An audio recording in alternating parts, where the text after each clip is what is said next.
Welcome to the Cold Steel Surgical Podcast with your hosts Amir Farouk and Chad Ball.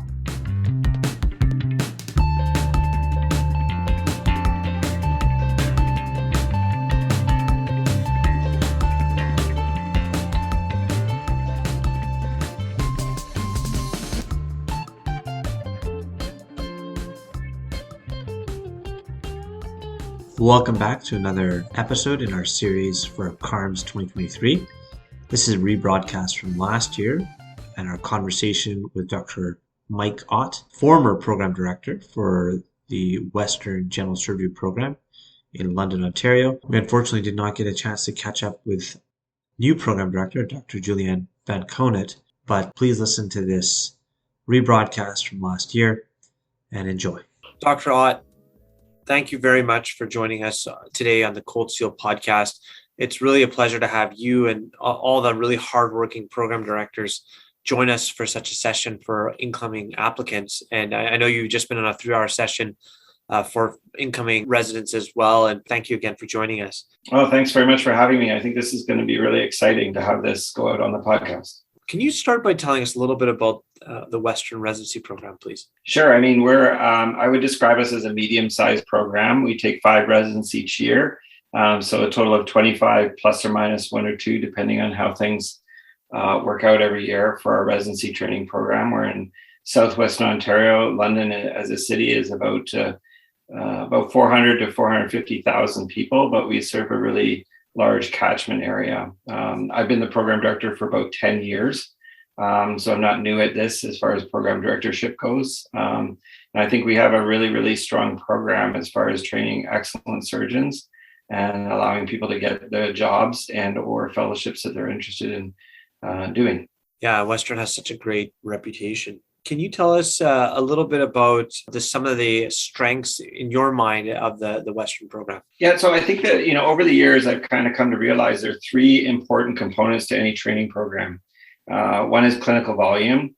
One are educational experiences outside of clinical volume. And the other is what I call mentorship or collegiality. And I think we excel in all of those.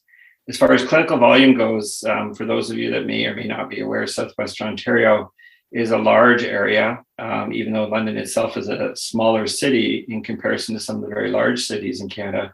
Our catchment area is massive. So everything west of Hamilton, all the way to the border. Even though London is 400 some odd thousand people, our catchment area is about 1.5 to 2 million people. And there's no tertiary care level or level 1 trauma centers other than London serving all of Southwestern Ontario. So we have a very large catchment area and a very large clinical volume of tertiary care. And within that clinical volume, we don't have a tremendous number of fellows. And so our residents get a lot of experience in looking after patients with both simple disease that are from our local area and then complex disease from within the region. So we have all the services of a large tertiary care hospital and service a population that's bigger than some of the major metropolitan areas like Montreal, Toronto, or Vancouver, because they have to divvy up their clinical volumes between multiple hospitals. With regards to education programs, we have a lot of things outside of work or clinical volume that I think allows residents to achieve their goals at being excellent surgeons. We have a really organized and well-run research training program by Dr. Kelly Vogt. We have a lot of productivity in our program and opportunities for research if that's what people want to do with their career. We have a lot of communities that are local to London. As I said, our catchment area is quite large. It spans as far as 3 hours away in Owen Sound.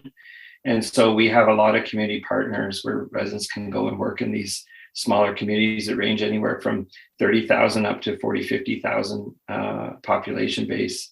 So that's really exciting. We have a large amount of money that's available for residents. So our residents, when they present at meetings, get paid to go to meetings. And prior to COVID, we were spending anywhere between $60,000 to $75,000 a year on residents traveling to research meetings. That gets their work out there, that gets them introduced to mentors and to see how things are done in other parts of the country or the world, depending on where they're presenting their work.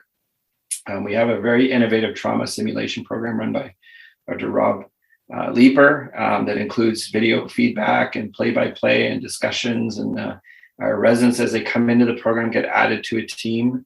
They stay in that team throughout their 5 years of residency. So people are added and subtracted, but the core of the team throughout your training stays the same. And it's kind of a fun competition amongst the different teams.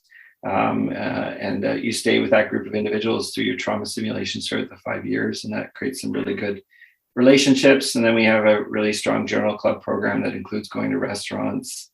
And I think the cornerstone of why our program is really successful at the Royal College exam is that we have probably the best exam preparation program, where our faculty spend a tremendous amount of time on their free time with no arms twisted to prepare our residents for the examination. And the final part of training programs, which I think is really important and often overlooked, is that mentorship or collegiality. Our program is not that big. We have 25 residents, and we have somewhere in the neighborhood of just over 30 faculty involved.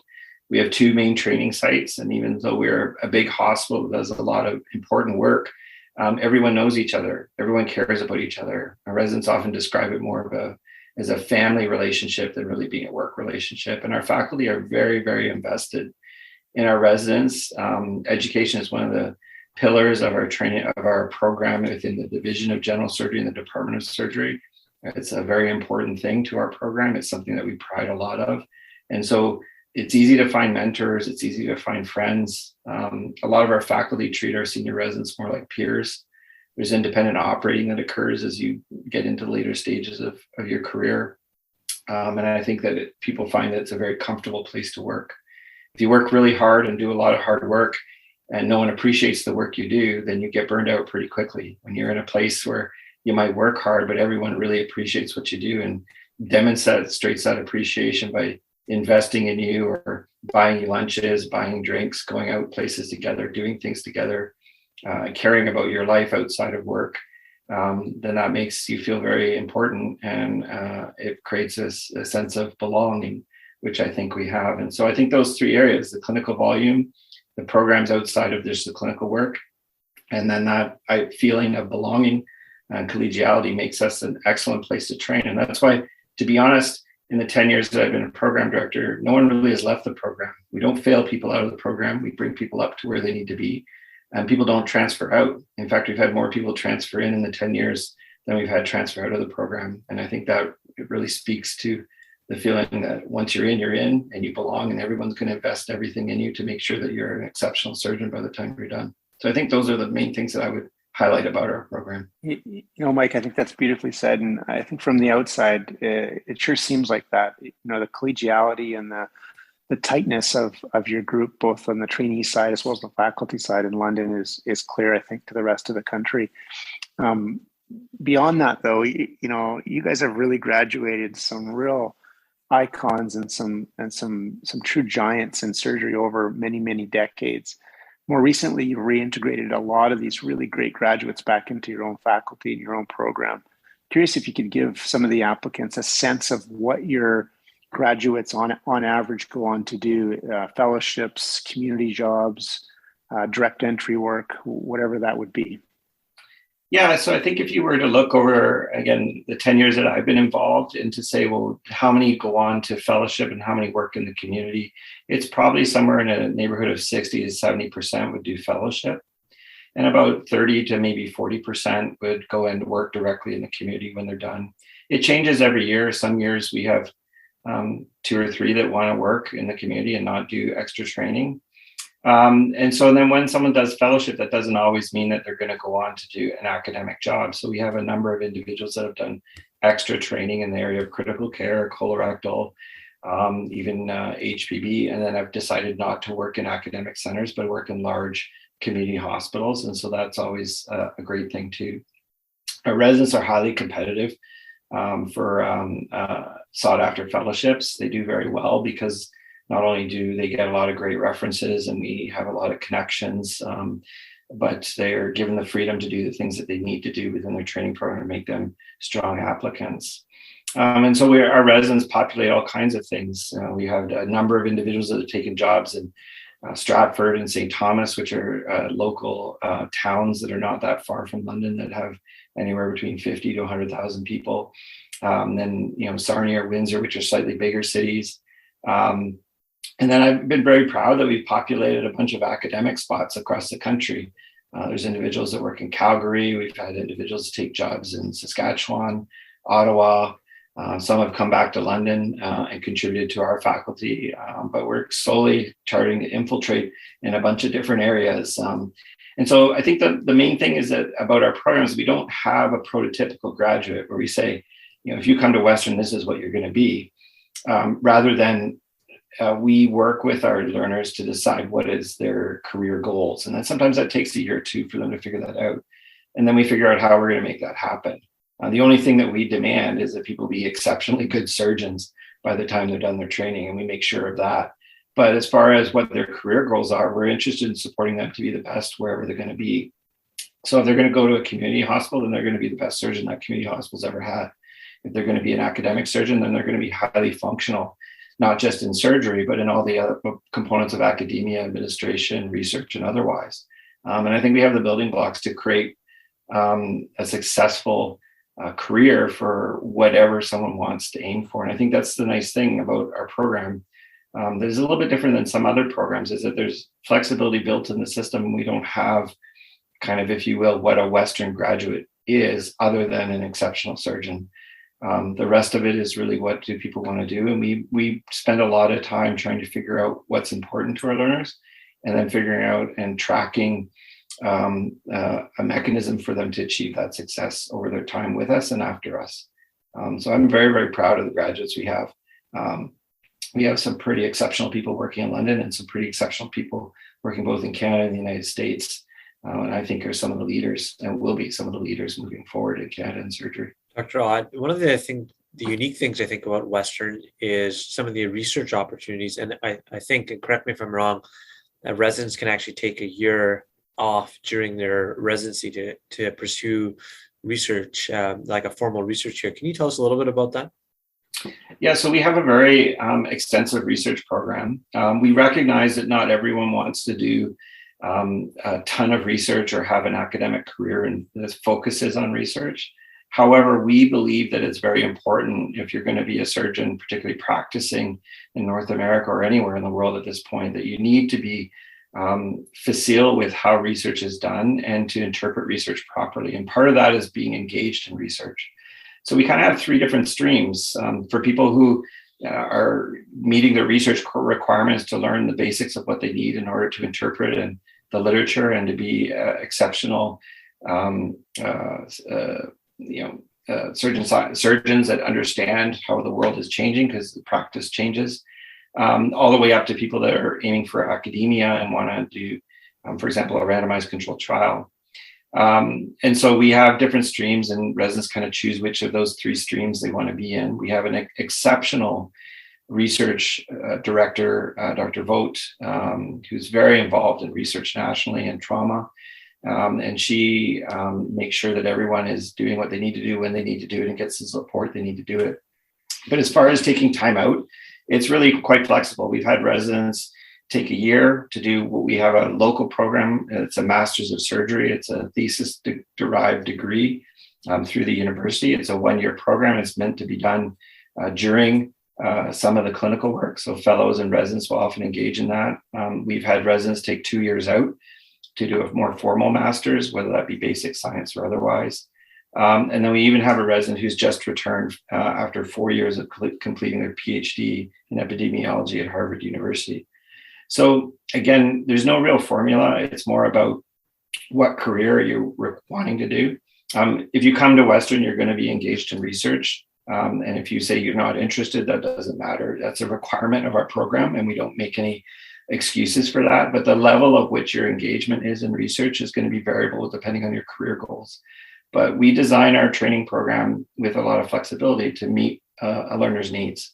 And so if they're wanting to aim for extended time and doing extra degrees or whatever it is that they want to achieve, we're willing to work with them to make that achievable.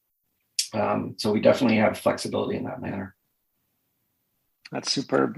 Mike, I think we all know that the London area is a lot of fun, and there's a lot that region in general offers folks outside of medicine in particular. We're wondering maybe for some of the applicants what some of your residents, get up to outside of the hospital, what some of the things they can do are, and what their living looks like in general. Yeah, London is a nice place to live because it's exceedingly affordable. So a large proportion of residents will even actually purchase small homes as opposed to rental properties or rent an apartment. Some don't choose to, but some will. And that's completely affordable on a resident's salary with a salary structure through PARO and the Ontario organization that structures the payment. So that's definitely doable. And so I think that is a nice thing. And that doesn't exhaust all of their income. So residents still have money to travel and do other things that they want to do. London's kind of nice because it's sandwiched in between Lake Huron and Lake Erie. So within an hour to an hour and a half, you can be on one of the Great Lakes. And there's lots of great beaches and camping and other things and outdoor activities. There's lots of hiking. That's something that I really appreciate and enjoy. The Bruce Trail runs all the way from Tobermory, which is the northern part of southwestern Ontario, all the way down to Niagara. And so you can engage in that. We have a local hockey team that everyone's excited about. It's a OHL team, so it's juniors, but the arena is built downtown. And it's really become a thing that people do. So we have 8,000 or 9,000 people that show up to London Knights hockey game, and there's all kinds of bars and restaurants that people go to before and after the game, and so that's quite an event. We have a pretty decent art community. There's a local theater that puts on some great productions. We have a local art gallery as well, and then Stratford, Ontario, which has world-class theater, is like 40 minutes away, so you can drive down to go see some of the most greatest Shakespearean actors that you ever want to see, plus non-Shakespeare as well, but it's kind of worldwide known as an exceptional place. So there's lots of activities to do, and I think that our residents have the time to do it. And the other thing is they have the disposable income because their cost of living is actually pretty good when you compare it to places like Vancouver, Toronto, and even Calgary. I think is pretty expensive now. Our residents have a pretty good salary and have money to do things with. And they do a lot of things together, which makes me pretty proud when the cohort spends times together or vacations together or things like that. That again just speaks to our motto, which is we work hard and we play hard. And I think that there's lots of opportunities. And if people want to travel, we have an airport in London that you can get to Toronto or to Detroit pretty quickly.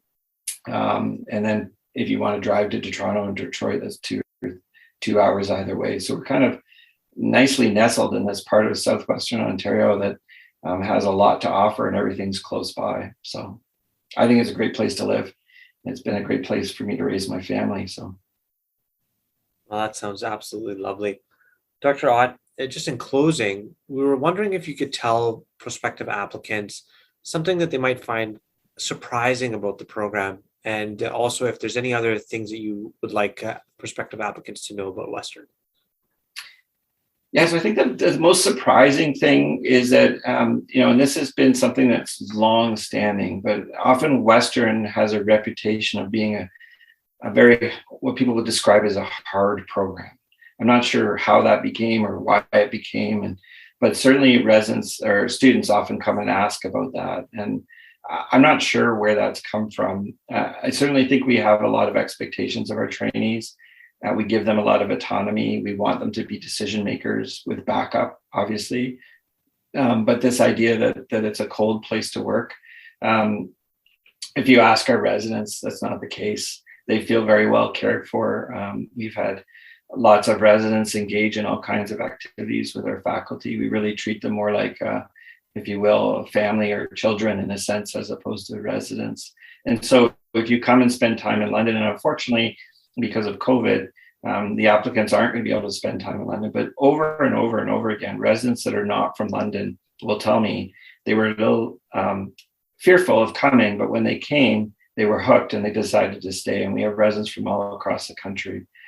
So that's, I think, something that's a bit surprising, that this reputation that it's a difficult program or a tough place to train isn't really true. It's definitely a place where you're going to be pushed to be your absolute best, but you're going to have a lot of support or caring. And then I think the things that are most helpful to applicants, I think the thing that I always try and tell students, and I know they don't believe me when I say it, but the algorithm is built for you to get what you want more than me as a programmer to get what I want. So think of your training as a Christmas list or a birthday wish list. Start from the top down to the bottom, rank the things that you really want. Don't worry about playing games with your rank list. Just if you had your ideal place you wanted to go, rank it. And don't try and overthink it. The people that try and overthink it or play the games with the algorithm sometimes end up losing out because they've overthought the thing too much. So that's my big piece of advice. And then I really think it's important for people to figure out whether they feel comfortable in a place training. The reality is, like I said, I've been doing this for 10 years. I know all the programs across the country. I've been involved in some of the accreditations of the programs across the country. There isn't a bad program in Canada. You're going to get well trained no matter where you go, but each one has a bit different flavor. It has some pros, it has some cons. And the reality is it the right fit for you as an applicant? We're trying to look for if you're a right fit for our program. You need to figure out whether the program is a right fit for you. And don't be afraid to pick something that you think isn't the most prestigious or seems crazy to go to this place if you feel it's the right fit for you. If you're in a program where you fit well, you will excel. If you go to a program where you don't think you're going to fit well, but somehow it will change while you're in your training, that never happens. So I think it's really important to feel comfortable with where you go, and to really choose what you think is best for you and not to overthink the whole ranking thing. I've seen all kinds of disasters over the years when people try and overthink it. Just go with what your heart tells you is the best place and the best fit.